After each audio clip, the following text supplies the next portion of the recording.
My name is John Wentworth. I will be your moderator, your host through this afternoon's presentation. And welcome to the Outdoor Recreation, Wildfire, and Economic Resilience, a Sustainable Outdoor Recreation Strategy for California. This is being presented by the Sustainable Recreation CalRec Vision Key Working Group of California's Wildfire and Forest Resilience Task Force. We've heard so much discussion today about so many important things. I just want to kick this off in my typically restrained fashion. Recreation is a larger economic sector in the state of California than I believe many others, and Catherine Toy is going to fill us in on that. So this is going to be an all-hands-on-deck need to address these needs with forest resilience. The recreation sector is certainly here to play that role. So, a little bit of background. I'm going to start by allowing our esteemed panel to introduce themselves. I will add this is the first time we have ever met each other in person. We have been working virtually for 12 months, so forgive us if we try to find our analog feet. So thank you. So I guess, Catherine, we'll start with you. Good afternoon. I'm Catherine Toy, California's Deputy Secretary for Access. I think we need a little microphone over here, please. Thank you. Hi there. Can you hear me? All right. I guess my best teacher voice doesn't quite carry it in this room. I'm Catherine Toy, and I'm California's Deputy Secretary for Access and the Natural Resources Agency. Happy to be here.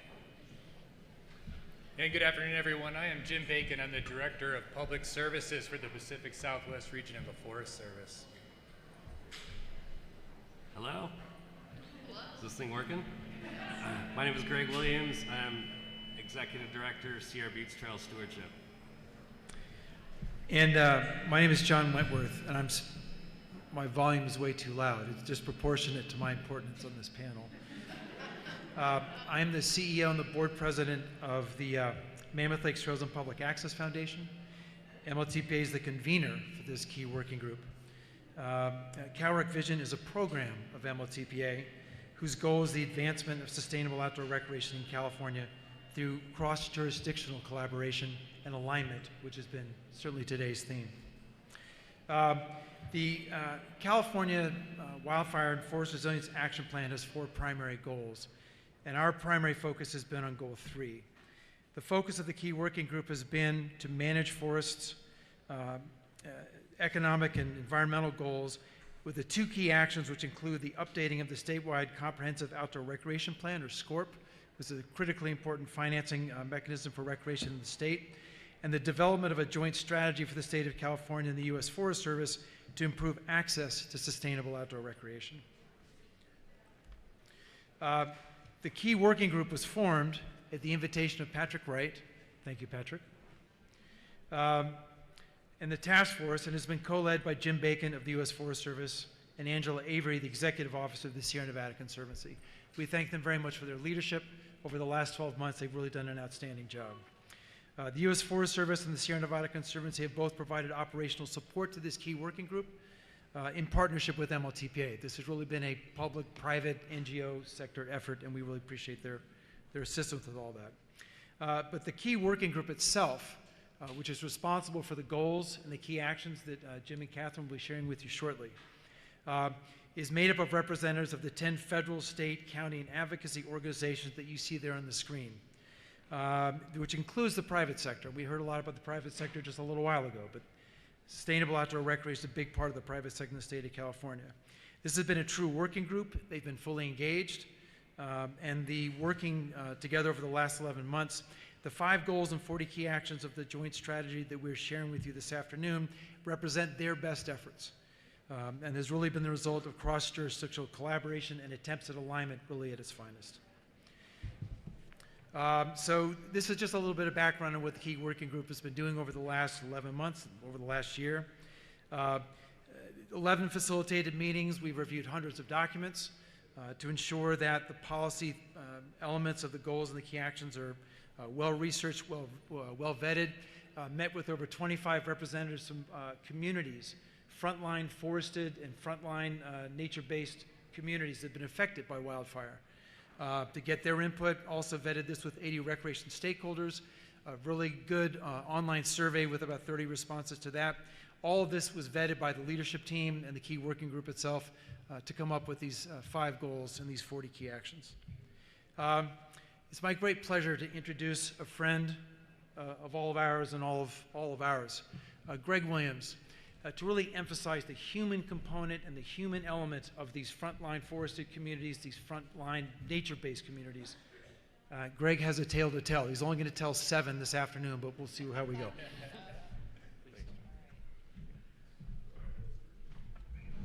Hey, good people. Yatta hey. Hello. Howdy. Thanks for this opportunity. As I said, I'm executive director of Sierra Buttes Trail Stewardship.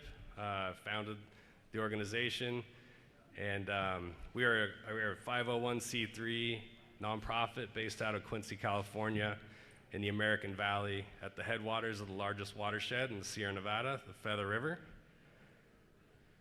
And I'm also descendant of the Deer Creek Band of Northern Sierra Miwok. My people have been here for 10,000 years, and miners massacred and displaced my tribe, and basically forced us out of our homelands, which is right here in Nevada City and Grass Valley. So really appreciate the opportunity to be here. Changed my family's life forever. My great-great-great-grandfather fled north and ended up in the North Yuba River Canyon, just downstream of Downeyville, and became very intimate with the plants and the animals, and gained a lot of knowledge about the river canyons and where the gold was. And by the time the miners arrived, instead of running, he actually led. And so he started taking the miners up into the remote mines of the Yuba and all the tributaries, and developed a lot of the routes that Downeyville is famous for today. This is a pictograph of Downeyville in 1854. This was given to me by the sheriff at the time, who thought I had the technology, gave me a shoebox of all these old pictures. This was one that really just amazed me, I guess, of how back in the day they fire-safed the community by basically clear-cutting everything. But they built the town out of that same lumber. They rerouted the rivers, and at this time there was 10,000 people living on the banks of the Yuba River. And right now, Downeyville population is probably less than 200. So growing up in Nevada City, my parents had this 1942 Jeep, and we would take a month every summer, and we would drive from Nevada City, and we would hit all 3 forks of the Yuba River. And where my dad got the Jeep stuck was where we camped. And my mom has this story about this picture on the right was we were there for 10 days until somebody came and got us out.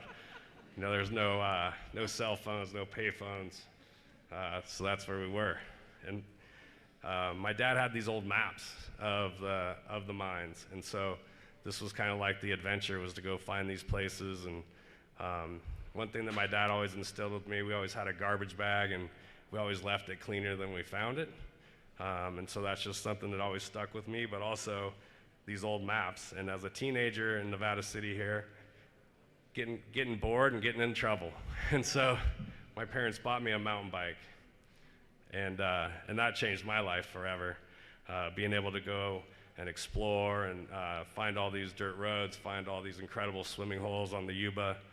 And then in 1991, I guided my first paid trip as a professional mountain bike guide. I got a permit with the Tahoe National Forest, and in 1995, working with the Tahoe Forest and the town of Downeyville in Sierra County, I started what's now called the Downeyville Classic, which we're bringing it back next year, 25th running. And in 2003, I took the profits that I made from my businesses, and I started a nonprofit called Sierra Buttes Trail Stewardship. We're in the business of revitalizing mountain communities, and we use trails as a tool to be able to do that. And we also want to showcase that we're at the headwaters of the Feather River, and 65% of California's drinking water comes out of our watershed, as well as, you know, gallons and gallons that help grow the food that gets shipped all around the world. We're also in the homeland of the Miwok, the Nisenan, the Maidu, the Paiute, the Washoe, and the Pit River tribes. So we want to celebrate that. We want to use these trails to really showcase the history, not just of the gold mining and the timber, but the indigenous people that were here. And we want to be able to have good times with good people. So, well, I jumped ahead. We'll get to that. So we call this region the La Sierra, and it's basically Plumas, Sierra, Lassen counties. We're surrounded by national forest. We're over 70% national forest, and the jobs have traditionally come from logging and mining. And so over the last couple of generations, we've been losing working families. We've been losing jobs. And so we really see recreation as our next avenue for sustaining our population and to create new jobs. So in 2003, we founded the Stewardship, and since then, we've built over 125 miles of trail on national forest. We've maintained over 1,600 miles of trail, and we've contributed over 120,000 hours of labor on the national forest. And we have a plan. Working with Sierra Nevada Conservancy, we have a plan to create a trails master plan called Connected Communities, where we're going to connect 15 mountain communities. 13 of those are severely disadvantaged economically, and a lot of that's because the jobs have left. So we want to bring back some jobs, bring back new opportunities for businesses, and it's going to be through this Connected Communities project. And we have the Pacific Crest Trail that runs through our region, but what it doesn't do is it doesn't bring people into the main street of the downtown. So this new trail, we're calling it the La Sierra Route, and it's also going to be a trail for everyone.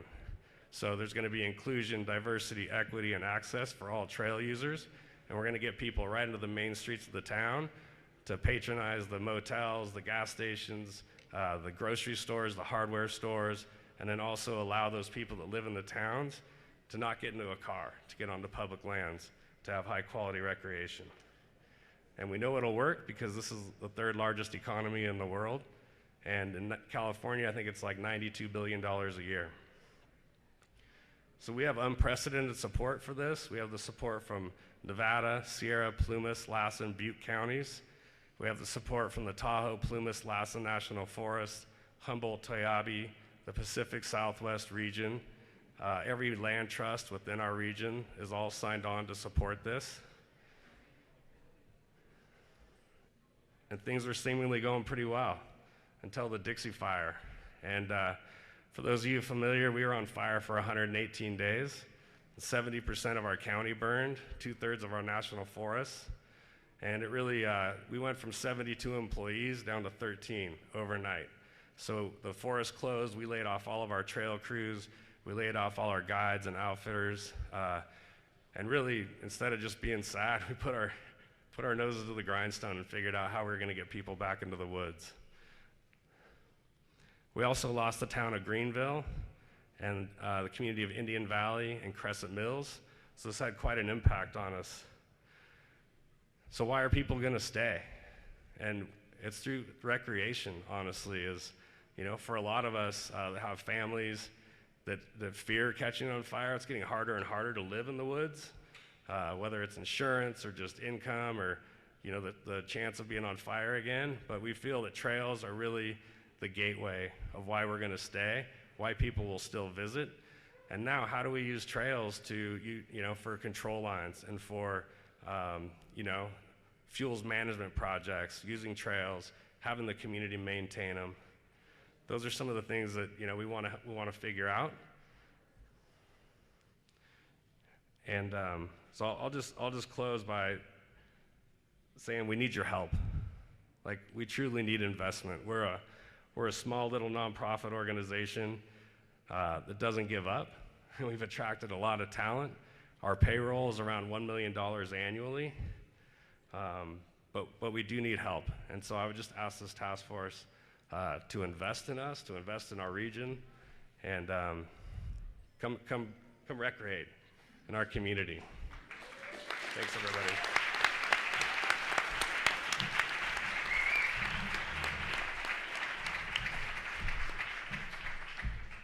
Thank you, Greg. Tales from the front lines, nature-based economies, forest-based communities. So thank you, Greg. Jim and Catherine are going to introduce the goals and the key actions. Before we get to that, I just want to make sure that we have acknowledged the role that this goal and this strategy plays in the larger effort of the task force. So we're going to go back to the shared stewardship agreement, the overriding authority that has made all this possible. And to quote from that shared stewardship agreement, which empowered the task force, item number 7, improve access to sustainable recreation by fostering a range of forest and wildland opportunities that reflect the needs of and better serve California's diverse population. The parties will pursue mission-appropriate and sustainable recreation opportunities in ways that leverage resources and extend capacity through partnerships and alignment around a shared vision of access and diversity. That's right in there in the founding document for the effort of the task force. So, Jim and Catherine, how would you like to do this? Jim, do you want to go first? Or? I can do that. Okay. So it's my privilege. I'm going to present the first goal and some of our key strategies associated with that goal, and then I'll turn it to Catherine, and we'll kind of go back and forth for the next little bit here. So the first goal that we developed is really related to forest health and its condition in relation to recreation, as you kind of heard from Greg a bit. So it reads as this: California and its federal partners will promote wildfire resilience and healthy ecosystems by developing and maintaining a sustainable outdoor recreation system that connects all people to the benefits and wonders of the natural world. So it's really the recognition that a healthy forest is also a forest that provides high-quality outdoor recreation opportunities for our broad and diverse public, right? So that's why this one's important. Some of the key strategies that we've identified thus far and to kind of promote this goal is to create, I think you referenced it, Greg, to have some fuel breaks, fuel shades, and think about forest health and projects within recreation areas and destinations, to develop and identify, and we saw some tools earlier today that might help with this one, identify those high and at-risk recreation destinations from wildfire and where we might develop evacuation plans to keep people safe in those areas. And then develop some targeted and improve and modernize our education materials around human ignition and causes of wildfire and try to prevent that further. So that's our first goal and some of the strategies associated with it. Catherine, you want to take the next one? Sure, thanks, Jim. So goal number 2 of this strategy is around access and inclusion. So it reads that California and its partners will protect and enhance recreation opportunities to achieve inclusive and equitable access for all Californians. So you might wonder, is that the right thing to be included in something about recreation strategy? And I think we would all say wholeheartedly yes.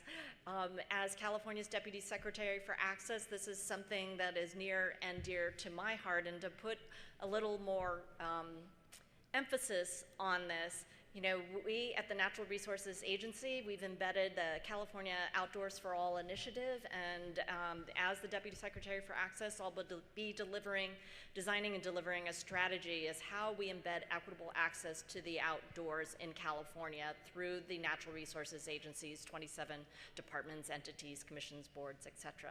So, you know, we might ask ourselves, why equitable access? We live in a state with this incredible natural beauty and natural resources, but unfortunately it is not equitably enjoyed. So 1 out of 4 Californians, that's almost 10 million of us, live more than an easy walk to a park or open space. And 6 out of 10 Californians lives in what we call a park-poor neighborhood with fewer than 3 acres per 1,000 residents. And in a state with as much natural beauty and bounty as ours, that is simply, those numbers and percentages are too high.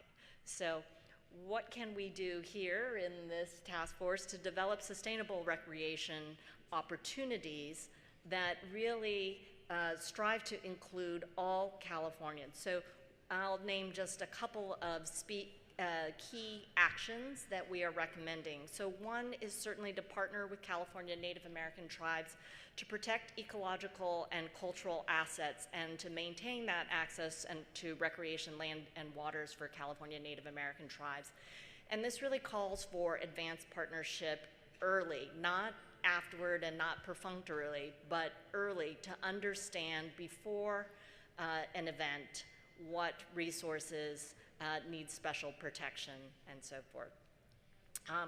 Another key action is really to engage and coordinate with local communities on restoration of outdoor recreation assets after wildfire and during fire recovery. So how do we leverage the strengths of local communities, as shown by Greg, and where appropriate, utilize local workers, volunteers, local and state and tribal conservation corps, et cetera, where that's possible? And how do we also recognize that environmental and community restoration can require commitments that last for years? And so we are investing in these communities as their economies and livelihoods come back to life.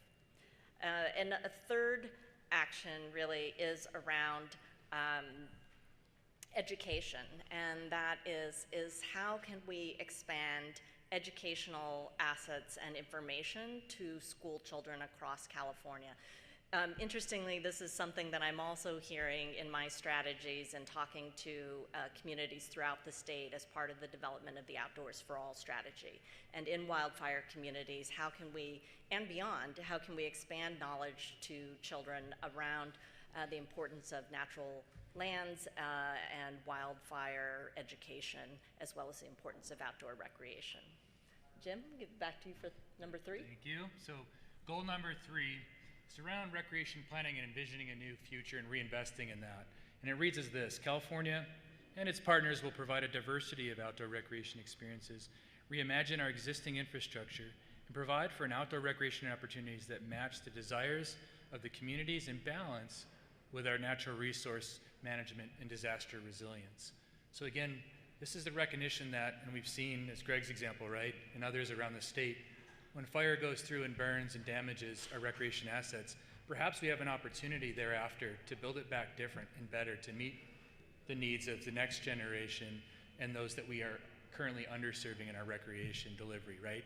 So that's what this one's about. And some of the key strategies are to engage communities purposefully and early in recreation planning in relation to our wildfire related and forest management activities, to create some education around forest health projects in the communities and in relation to recreation, and explore. And one of the things we've identified is that there's multiple avenues to get information, and oftentimes it's hard for people to understand, where can I go, especially during and after an incident. Areas are closed. People don't understand where they can go to get outside because they need it, they want it, and they deserve to be able to get out and recreate. It's just hard for them to find the information. So one of our tasks is to try to bring that all together in a clearinghouse so you can go to one place and plan your trip and get outside during, again, and after an incident. And next. So goal 4 is really tying in public health, and it states that California and its partners will seek to provide recreational opportunities that promote the health and well-being of all peoples, especially during wildfire and other disasters. So harkening back to what I talked about earlier, access to the outdoors is frankly a public health imperative. Studies after studies show that people who have regular access to the outdoors, and actually the bar is low, 30 minutes per week, and that is shown to actually lower people's rates of diabetes, obesity, and heart disease. And that's only 30 minutes a week, but we can do better than that. But what can we do then as part of this strategy to tie into public health? So one of the key actions that we're recommending is about developing smoke advisory communications. We know that the smoke affects health, not just in the communities right where the fire is burning, but far, far beyond that. So how are we going to create work together with local health agencies and also communications agencies to develop multi-language smoke advisory notices and education for residents and visitors using existing tools like SmokeSpotter or AirNow? And how do we launch community campaigns to improve awareness? And that includes working with Cal OSHA to review and update guidelines and regulations for employees and employers in the outdoor recreation space who often are on the front lines of experiencing that smoke right away. So that is really key. In addition, we want to look at increasing opportunities for indoor recreation. Now, I know I just spoke a lot about the benefits of outdoor recreation, but in fact, in areas where we're seeing exceedingly high, smoke, where the air quality is so unhealthy and people can't recreate, we need to start looking at opportunities for indoor recreation. And we believe that there are opportunities to develop indoor recreation opportunities that play to multi-benefits, and that includes the opportunity not only to be inside and get out of bad air quality, but they may also be used perhaps for cooling centers or shelters or staging areas if necessary in wildfire events. Okay.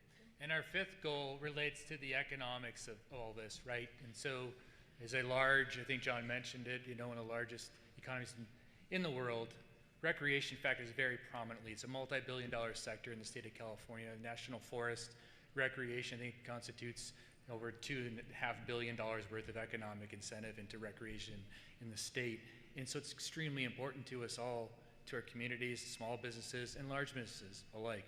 And so this goal is this: support robust and diversified economies that enhance sustainable outdoor recreation while investing in the resilience necessary to withstand the impact of climate change, wildfires, and other disasters.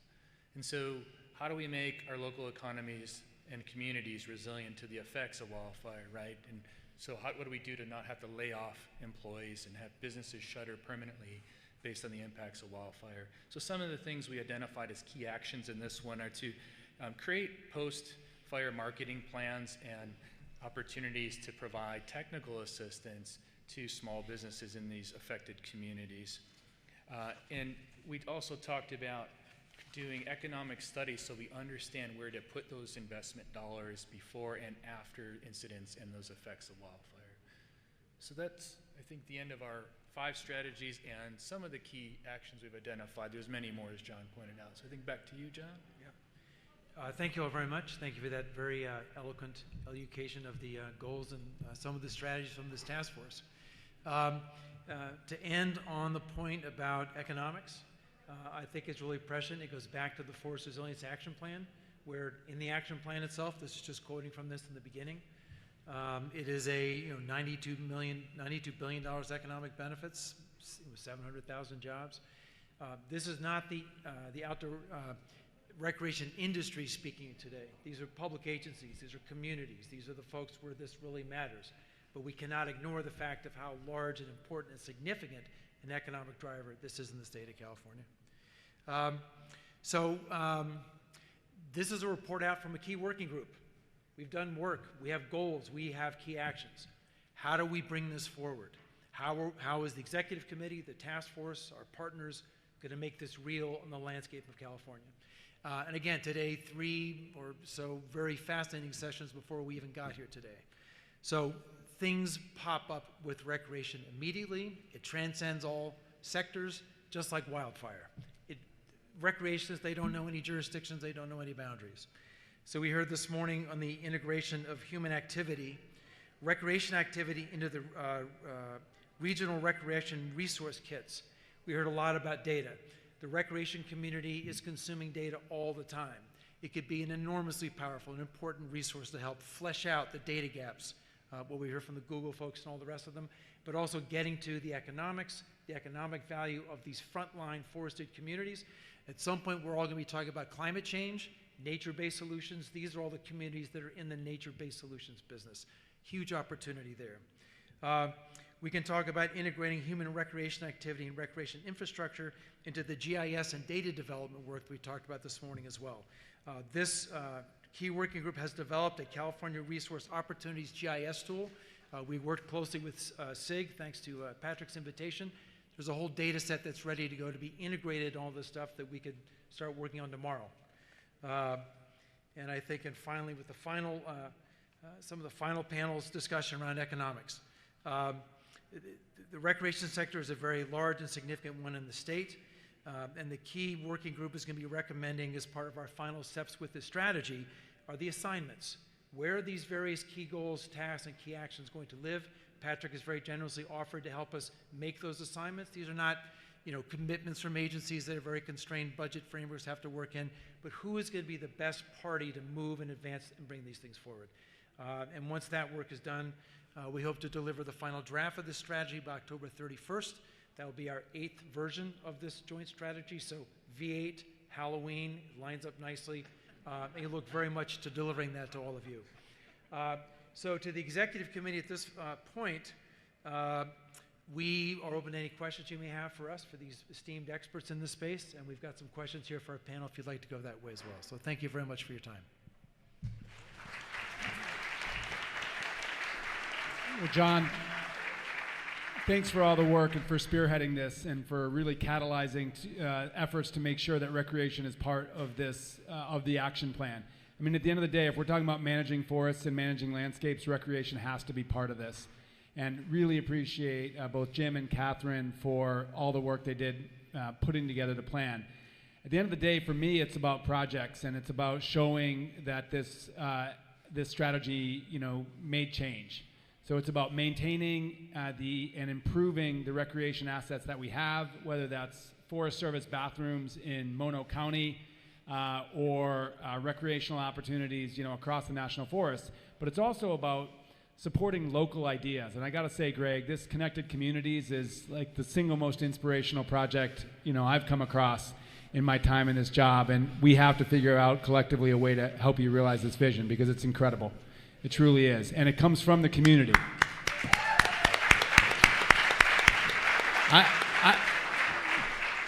Quick anecdote. I was hanging out with a friend in Downeyville earlier this year. I don't think I even told you this story. And I was in the local watering hole. And I think there's only one local watering hole, right, in Downeyville, the St. Charles or something? Yeah. Yep. And I was got talking to a manager of one of the local motels. And they were and they didn't know what I did. That was some guy who was visiting there. What they chose to talk to me about was this project. And their motel had just chipped in $1,000, which was a big deal for that motel, to your organization, because you guys were doing a funding drive for this project. And so to me, that was pretty inspirational. The fact of how bootstrapped you are, how bought in community members are, that they're putting out their hard-earned money into this project, and how optimistic it is, and the vision it really sets for the region. So to me, this strategy is successful if it breathes life and gets projects done like the Connected Communities. And there are different projects in different parts of the state, but at the end of the day, let's make sure that our efforts to build a sustainable future for these landscapes has at the heart of these really expanding recreational opportunities, particularly for those communities that don't have enough. So yeah. Consider our agency all in. I think we just have to figure out how to breathe life into the strategy and really make sure that we leverage this funding, leverage the political will to actually get more of these projects done. Thank you.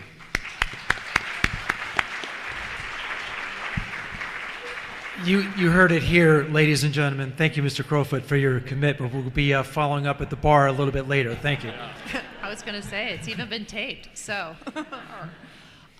Again, okay, I get excited on this, so.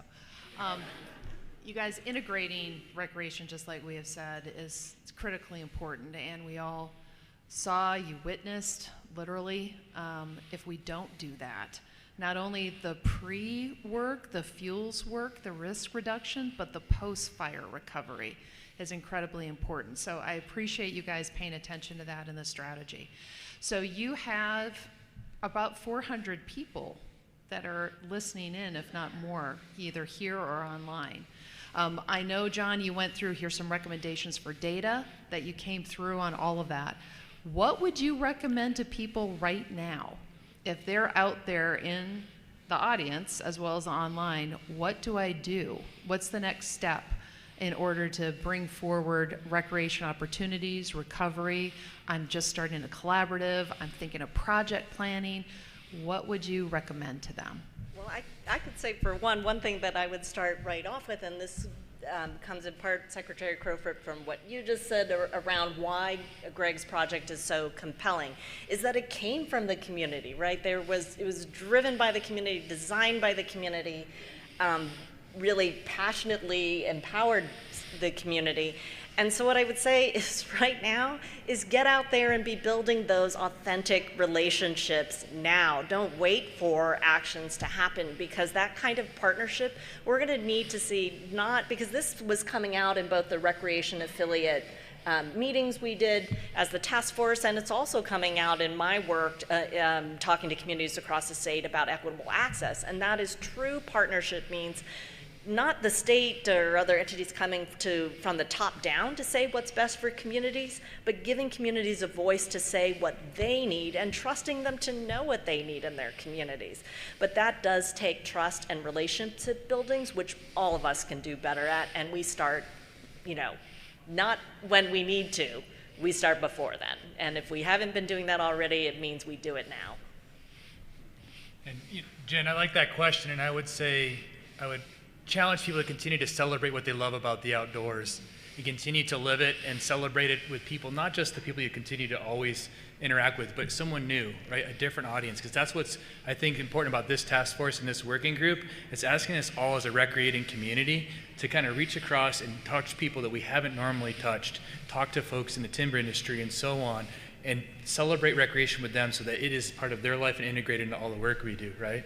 Because it's true, I mean, you're a legend in Downeyville, and that, I think, we just need to amplify that awesome more across the state. So, Yeah, I think on our behalf is, we got funded through Sierra Nevada Conservancy to create this Trails Master Plan, and it's completely different than when we first started. It was before the pandemic. We thought, we're going to have 16 town hall meetings in the region, and the pandemic hit, and I'm on like my 100th meeting, like first virtual meetings.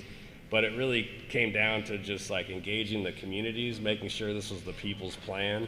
We had basically like butcher block paper and crayons where people were drawing on maps and really showing what they wanted, where they wanted to go, where they didn't want people to go. And at the end of the day, this Trails Master Plan is going to be something that we share, whether people visit the Lost Sierra or not. This will be kind of a guidebook, a recipe book for communities all across the nation on how they can, as a community, bring projects forward to land managers, how they get them funded, how they collaborate, how they partner with folks. So we're hoping to get it done by the end of the year, so stay tuned on that. And then if you're holding, don't hold out. We need we need money. So. And I would add just one other thing. I think the term that was mentioned here several times is love. People love what recreation is, and when they're doing it, it's an activity they love to do. There's an enormous amount of passion in that audience. And frankly, in California, there's been a little bit of a void. Where do I express that love? Where do I take that love? Do I take it to the Forest Service? Do I take it to a state agency? Do I go beat up a local town council person? I'm running for re-election, by the way. I'll be in the back with Greg. We'll be taking donations. But there's an opportunity now to channel and focus that energy and that passion and that investment in sustainable outdoor recreation in this joint strategy and in the work that the state and the Forest Service is doing together. And I would encourage people to come get in touch with any one of us or this key working group that is working in this effort. This is hopefully just the beginning of the foundation of the state and the federal partners working together to really invest and build in the outdoor recreation promise in California, in the individual communities, one at a time, that need this kind of investment. Resilience, nature-based communities. Think about nature-based solutions, what's coming out of the climate sector, what's going to be coming out of 30 by 30. We're going to need all these frontline folks to make that stuff possible. So we've got a way forward now, and I would encourage everybody to start paying attention to the effort and the work of this task force.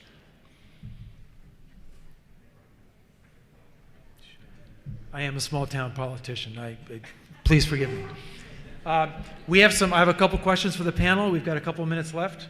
So if that's okay, we'll finish off the exercise with this. Greg, first question is to you. As a community member and important outdoor recreation partner organization, how do you feel this joint strategy and the work of the task force helping you to rebuild your recreation economy?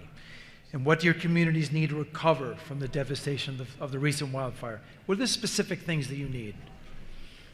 Yeah, I think it's just great to have like the collaboration, like recreation being included in fuels management. Some of the things we're looking at is when NEPA and CEQA's being done, how do we partner on those projects so we're not doing it separately, everything's looked at together. we're not spending extra time and extra money. I think that's probably like one of the better things that have come from being on fire, is just like a level of collaboration and more people communicating and talking and trying to help each other from different projects. Excellent, thank you. For Catherine, how do you see this joint strategy assisting the state and its partners in their efforts to expand access to sustainable outdoor recreation opportunities? Well, I think luckily these two, meaning our sustainable recreation strategy and the Outdoors for All strategy that I will be releasing early next year, are mutually supportive of one another and really braid nicely together.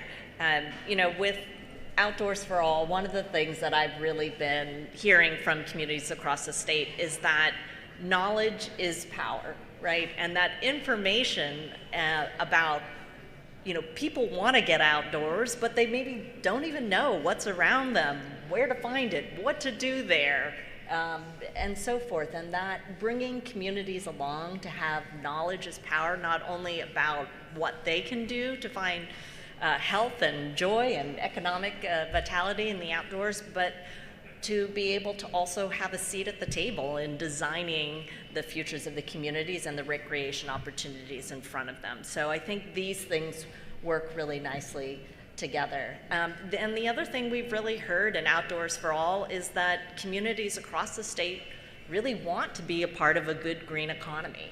And they want good green jobs for their kids. When we go into communities and ask them, that's one of the things that comes up repeatedly. And I think, you know, when we look at the outdoor recreation economy and the number of jobs, I think I saw in the Outdoor Industries report that, you know, the two industries California is very famous for, of course, the wine industry and television and film, those two industries together have fewer jobs than the outdoor recreation industry put together. So there are lots of opportunities for us to provide for the next generation, who in turn provides for us in the health of our forests and planet. So I think all these things work really nicely together.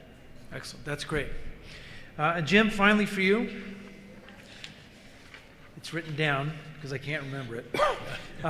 National forests factor prominently in outdoor recreation in the state. How will this joint strategy help the agency create alignment with cross-jurisdictional goals and strategies as it pursues its mission and goals in the future? Yeah, so the Forest Service, I think, just today actually, is holding its first of a series of internal meetings to create and recreate a national sustainable outdoor recreation strategy. And in our region, our regional forest service has identified recreation as one of our three main priorities. And so we are all in, sorry for getting feedback, we're all in on reimagining recreation with you all, and we can't do it alone. And we've known that for a long time, right? A significant portion of our work and how we deliver recreation to the Forest Service depends on partners like Greg here. And you heard about how much he and his organization provide for us, and so many of you out there, right? And so this strategy, I think, gives us the opportunity to now, I think, engage in new and meaningful ways with people we never did before, different sectors of the industry and other parts of the state. And so I think this is an opportunity, John, for us to really re-engage and reimagine the future in recreation. And really, I think I like what Patrick said, align resources this morning. It was a big word you used a lot, because it is now putting everybody's resources together in specific and targeted ways to make a collective impact to improve not only recreation, but as well forest health and resilience at the same time. It's all an integrated situation. So I see this strategy really helping us in that regard. Thank you.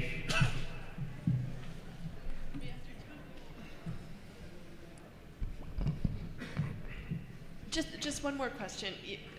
I know the strategy includes, or calls out the need to work with tribal entities in California in planning, but this is a question, Don, I'd love to hear from you on this too. That locally in Mono County in the Eastern Sierra, this is something we tried to do, and we heard from one of our local tribes that they would like traditional ecological knowledge integrated into sustainable recreation planning. And I think it's the same thing for wildfire and forest resilience. How can we do that? And how can we, if we're doing it, how can we do it better? Well, I'll speak to that briefly. sustainable outdoor recreation transcends the entire landscape of the state.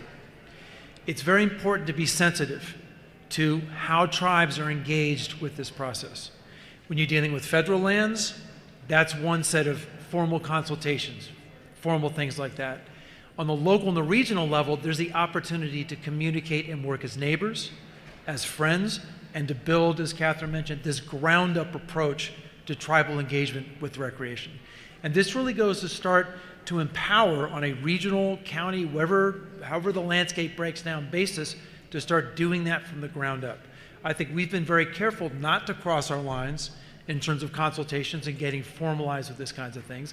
We reached out to the state as part of our outreach efforts for this effort. I think the Forest Service sent a letter out through their networks. We as a nonprofit, that's not appropriate probably for us to be doing that. I know the state, we had conversations with the S&C about that. It's a delicate space, and we want to be very sensitive about that.